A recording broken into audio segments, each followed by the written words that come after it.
Hello friends, good morning. Actually आज हम अपना सेशन स्टार्ट करने जा रहे हैं। जैसा कि मैंने आपसे प्रॉमिस किया था कि मैं जल्दी अपना चैनल स्टार्ट करूँगी। अपनी बातों को शुरू करने से पहले एक मुझे शायरी याद आ गई जो मैं आप लोगों के साथ शेयर करना चाहूँगी।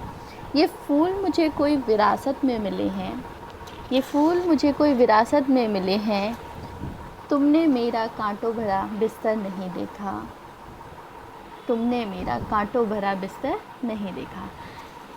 चलिए फिर हम आज स्टार्ट करते हैं। एक्चुअली मैं स्टार्ट करने जा रही हूँ पॉलिटी से स्टार्ट करने जा रही हूँ, और जिसमें मेरा आज टॉपिक लेते हैं हम लोग हिस्टोरिकल बैकग्राउंड। और हम कोशिश करेंगे कि आज इसको फिनिश करें, लेकिन मुश्किल है कि थोड़ा आज हम इसको फिनिश कर पाएँ क्योंकि काफ़ी लंबा चैप्टर है। और इसमें हर स्टेट एग्ज़ाम्स में भी 1 या 2 क्वेश्चंस, और यूपीएससी भी कभी इनडायरेक्ट या वे में कभी भी 1 क्वेश्चंस पूछ लेती है।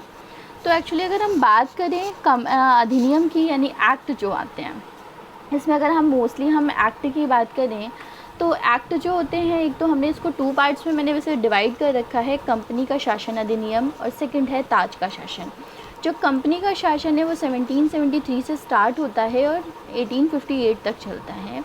उसके बाद ताज का शासन स्टार्ट होता है जो 1858 से स्टार्ट होता है और हमारा 1947 तक चलता है। अगर हम बात करें इन एक्ट से की, तो एक्चुअली हमारे यहाँ जब ब्रिटिशर 16वीं सेंचुरी में जो हमारी ईस्ट इंडिया कंपनी के थ्रू वो हमारे यहाँ व्यापार करने के लिए आए थे, और उन्हें जो वहाँ की महारानी थी एलिजाबेथ प्रथम, उन्होंने इन्हें क्या दिया, चार्टर एक दिया। चार्टर के थ्रू उन्होंने बोला कि आप इंडिया में जाके कोई भी आप क्या कर सकते हो, व्यापार को हम क्या कर सकते हैं, बढ़ा सकते हैं। तो इन्होंने क्या दिया था हमें, चार्टर। उसके लिए इन्होंने फिर हमारे यहाँ इनका आधिपत्य लगातार बढ़ता चला गया, और सिर्फ इन्होंने इनके कार्य सिर्फ व्यापारी, उस समय जब ये हमारे यहाँ व्यापार करने आए थे एक्चुअली ईस्ट इंडिया कंपनी, तो इनके यहाँ जो सिर्फ मोटिव था हमारे यहाँ व्यापार करना था, ठीक है। और अगर हम बात करें 1765 में केवल बंगाल, बिहार और उड़ीसा में ही इन्होंने क्या करे थे, अधिकार प्राप्त किए थे। बट किससे रिलेटेड अगर हम बात करें तो राजस्व से रिलेटेड और दीवानी मामलों से रिलेटेड, ठीक है।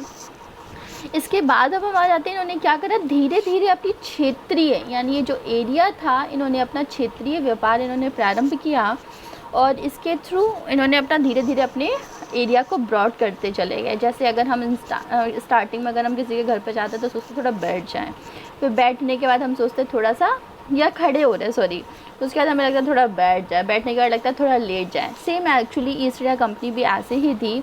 उसने क्या करा, उसने भी स्टार्ट किया, तो पहले हमारे यहाँ ही उसने खड़े होने की सोची, तो उसके बाद उसने सोचा कि हम क्यों ना इसको बैठने की कोशिश करें। बैठने के बाद उसने धीरे धीरे हमारे क्षेत्रों को क्या करा, कैप्चर करना स्टार्ट कर दिया। फिर अब हम आते हैं 1958 में, इन्होंने सिपाही विद्रोह के परिणाम स्वरूप हमारे यहाँ क्या हुआ, ब्रिटिश ताज ने भारत के शासन का उत्तरदायित्व प्रत्यक्षतः क्या करा, डायरेक्टली वे में उन्होंने कहा अब हम अपने हाथों में लेंगे। पहले तो इनडायरेक्ट वे में शासन कर रहे थे, फिर उन्होंने डायरेक्टली उन्होंने अथॉरिटी सब सारी चीज़ें किसके पास रख ली, अपने पास इन्होंने रख ली। अगर हम अब ठीक है, फिर उसके बाद हम आ जाते हैं 15 अगस्त 1947 में भारत की स्वतंत्रता के अनवरत रूप से इन्होंने अभी हमने पढ़ा कि 1947 तक, यानी ये अनवरत रूप से क्या रहा, जारी रहा, ठीक है। कंपनी का जो शासन था, अगर हम ताज की शासन की बात, सॉरी कंपनी शासन की बात करें, इसमें तो हम 4 पढ़ेंगे मेनली। 1773 का रेगुलेटिंग एक्ट, उसके बाद हम पढ़ेंगे 1773 का रेगुलेटिंग एक्ट, 1784 का पिट्स इंडिया एक्ट, 1833 का चार्टर अधिनियम और 1853 का चार्टर। फिर ताज का शासन में पढ़ेंगे 1858 का भारत शासन अधिनियम, 1861 का 1892, 1909 का भारत परिषद अधिनियम, भारत शासन अधिनियम 1919 और भारत शासन अधिनियम 1935। चलिए फिर हम अपना अब हम अपना टॉपिक, आज का टॉपिक, फर्स्ट टॉपिक स्टार्ट करते हैं 1973 का रेगुलेटिंग एक्ट। इसमें क्या करा, ये हमारा जो अधिनियम था अत्यधिक संवैधानिक महत्व था। जैसे भारत में ईस्ट इंडिया कंपनी के कार्यों का नियमित और नियंत्रित करने की दिशा में ब्रिटिश सरकार द्वारा उठाया गया ये पहला कदम था। मतलब इससे पहले कोई भी कदम नहीं उठाया गया था, पहला इन्होंने एक्ट निकाला 1973 का। तो इसकी प्रमुख बात क्या हो गई, पहला कदम था, ठीक है। इसका यानी मोटिव इसका क्या हो गया, पहला कदम था। उसके बाद हम बात करते हैं इसके द्वारा पहली बार कंपनी प्रशासन और राजनीतिक कार्यों में मान्यता मिली। इसके द्वारा कंपनी इससे पहले अगर हम बात करें प्रशासनिक और राजनीतिक इसके लिए कार्यों में इन्होंने क्या करा था, परमिशन नहीं ली थी, बट अब इन्होंने दोनों के लिए ले लिया इन्होंने परमिशन। यानी हम बात करें तो पहला हमारा क्या हो गया, पहला कदम था, दूसरा प्रशासनिक व राजनीतिक कदम था। इसके द्वारा भारत में केंद्रीय प्रशासन की नींव पड़ी। इससे केंद्रीय मतलब सेंट्रल गवर्नमेंट आ गई। सेंट्रल गवर्नमेंट का मतलब सारे नियम या जो कायदे कानून होंगे वो सारे हमारे कौन लेगा, ईस्ट इंडिया कंपनी लेगी। सारे हमारे रूल्स एंड रेगुलेशन को, जो भी रूल्स एंड रेगुलेशंस निकालेगी वो कौन करेगा, ईस्ट इंडिया कंपनी। अगर हम इनकी विशेषताओं की बात करें तो इसमें जो 1773 का रेगुलेटिंग एक्ट था, इसकी क्या क्वालिटीज़ थी, हमने इंपॉर्टेंट उसके टर्म्स पढ़े थे। अब हम आते हैं यहाँ पर इस अधिनियम के द्वारा बंगाल के गवर्नर, बंगाल का गवर्नर जनरल के पद से नाम दिया गया व इसकी सहायता के लिए 4 संसदीय कार्यकारी समिति का गठन किया गया।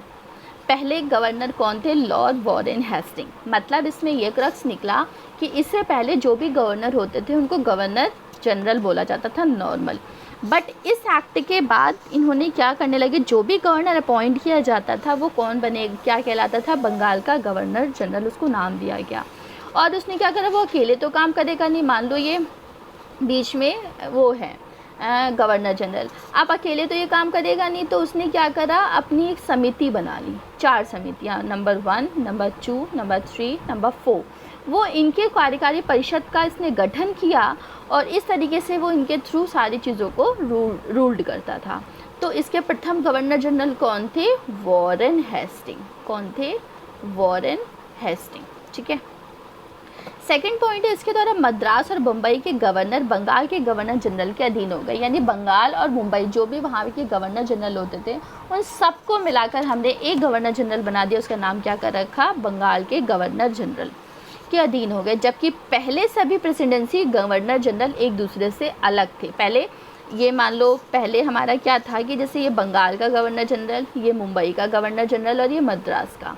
अब इन्होंने क्या करा, इन सबको मिला दिया और एक रहेगा, इनका कौन रहेगा, बंगाल का गवर्नर जनरल। ठीक है। अधिनियम के अंतर्गत कलकत्ता में 1774 में एक हाई कोर्ट की स्थापना की, जिसके प्रमुख न्यायाधीश और 3 अन्य न्यायाधीश होंगे। मतलब ये हो गया कि इन्होंने एक हाई कोर्ट बना। उससे पहले हमारे यहाँ हाई कोर्ट नहीं था, सॉरी, उच्चतम न्यायालय यानी सुप्रीम कोर्ट, उच्चतम न्यायालय बना। और उस उच्चतम न्यायालय के लिए इन्होंने क्या करा, मुख्य न्यायाधीश एक, मतलब ये उच्चतम न्यायालय एक मतलब उसका हेड होगा, जैसे यहाँ पे चीफ जस्टिस ऑफ इंडिया होते हैं पूरे, और यहाँ पर 3 अन्य होंगे, यानी 1+3 यानी टोटल कितने हो गए, 4 हो गए। उसके बाद हम आते हैं, इसका अगला पॉइंट था, इसके बाद इसके तहत कंपनी के कर्मचारियों को निजी व्यापार करने, कंपनियों को क्या करा, निजी व्यापार करने और भारतीय लोगों को उपहार व रिश्वत देना प्रतिबंधित कर दिया। मतलब हम कोई भी कंपनी के कर्मचारियों को, कोई भी होगा, तो जैसे मैं पर्सनली हूँ, अगर मैं चाहूँ तो मोदी जी को क्या करूँगी, मैं उनको कोई गिफ्ट वगैरह नहीं दे सकती, यानी पूर्णतः प्रतिबंधित था। इस अधिनियम के द्वारा ब्रिटिश सरकार का कोर्ट ऑफ डायरेक्टर्स यानी कंपनी की गवर्निंग बॉडी के माध्यम से कंपनी पर नियंत्रण सशक्त हो गया। इससे भारत के में इससे राजस्व, नागरिक और सैन्य मामलों की जानकारी ब्रिटिश सरकार को देना आवश्यक कर दिया। यानी सैन्य से रिलेटेड जो भी जानकारी होगी आप क्या करोगे, किसको दोगे, ब्रिटिश सरकार को देना पड़ेगा। सैन्य से रिलेटेड मतलब सैन्य क्या हो गया, सिक्योरिटी का मामला आ गया, तो सिक्योरिटी से रिलेटेड आपको सारे क्या करने पड़ेंगे, आपको देने पड़ेंगे जानकारी, किसे, ब्रिटिश गवर्नमेंट को। ठीक है। अब अगला टॉपिक है हमारा 1784 का Pitt's India act. Regulating act 1773 की जो कुछ कमियां रह गई थी उनको दूर करने के लिए हमारा कौन सा अधिनियम में आया, रेगुलेटिंग एक्ट 1784 का पिट्स इंडिया एक्ट। ठीक है, जिसने क्या करा, संशोधित करके इस अधिनियम को 81 में पारित किया गया। इसे एक्ट ऑफ सेटलमेंट के नाम से भी जाना जाता है। इसे हम क्या कहते हैं, एक्ट ऑफ सेटलमेंट भी कहते हैं। इसके बाद एक महत्वपूर्ण अधिनियम पिट्स इंडिया एक्ट आया, ठीक है, जो अस्तित्व में आया। अगर हम बात करें तो इसने कंपनी के जो अलग अलग, जो हमारे उस समय हमने क्या करे थे, जो कंपनी के प्रशासनिक यानी जो 1773 का जो एक्ट था उसमें हमने जो प्रशासनिक और राजनीतिक कार्यों को मान्यता दी थी, उसके बाद इस कंपनी ने क्या करा, जो राजनीतिक और वाणिज्यिक कार्यों को पृथक कर दिया, यानी इनके टॉपिक अलग होंगे, इनके लिए एक अलग विभागों का कार्यों को करने के लिए। ठीक है। फिर इसके निदेशक मंडल को कंपनी के व्यापारिक मामलों के अधीक्षण की अनुमति तो दी, लेकिन राजनीतिक मामलों के प्रबंधन के लिए नियंत्रण बोर्ड के नाम से एक नए निकाय का गठन किया गया। मतलब हमने बोला कि आप काम तो करोगे, कोई भी काम, इसके लिए हमने एक निदेशक मंडल बना दिया कि आप काम तो करोगे, लेकिन काम करो, हमें कोई दिक्कत नहीं है, लेकिन उन्होंने कहा जो हमारी पॉलिटिक्स है, पॉलिटिक्स से रिलेटेड जितने भी काम होंगे उसके लिए आपको एक समिति बना दी गई, और उस समिति के एक बना दिया गया समिति, और उस समिति का नाम रखा गया बोर्ड ऑफ कंट्रोल। यानी आपको बिना परमिशन के आप राजनीतिक मामलों से कोई भी काम नहीं कर सकते उनके बिना परमिशन के, और वो परमिशन कौन देगा, हमारा नियंत्रण बोर्ड। इस प्रकार द्वैध शासन की व्यवस्था का स्टार्टिंग की गई। नियंत्रण बोर्ड को यह शक्ति थी कि वह ब्रिटिश नियंत्रित भारत में सभी नागरिक सैन्य सरकार को क्या करे, राजस्व और गतिविधियों के निरीक्षण पर नियंत्रण करे। मतलब सैन्य मामले और राजस्व मामले पे दोनों पे अधीक्षण भी होगा, नियंत्रण वो कंट्रोल भी होगा उसका, किसका, नियंत्रण बोर्ड का।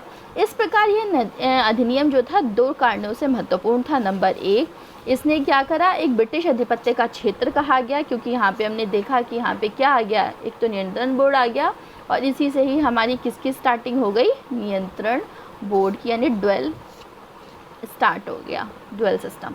ब्रिटिश सरकार को भारत में कंपनी के कार्य और इसके प्रशासन का पूर्ण नियंत्रण प्रदान किया गया, यानी पूर्ण नियंत्रण स्टार्ट हो गया।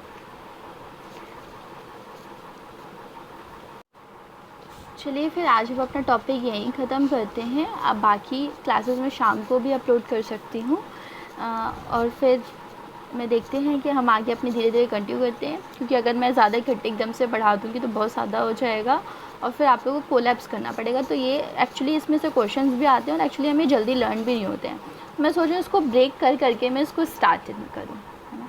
Thank you so much. And हाँ, प्लीज़ आप इस चैनल को लाइक, शेयर एंड सब्सक्राइब करना ना भूलें, क्योंकि आप इससे हमें मोटिवेशन मिलेगा, तभी हमें लगेगा कि हमें आगे भी इस फील्ड में वर्क करना चाहिए। Thank you so much.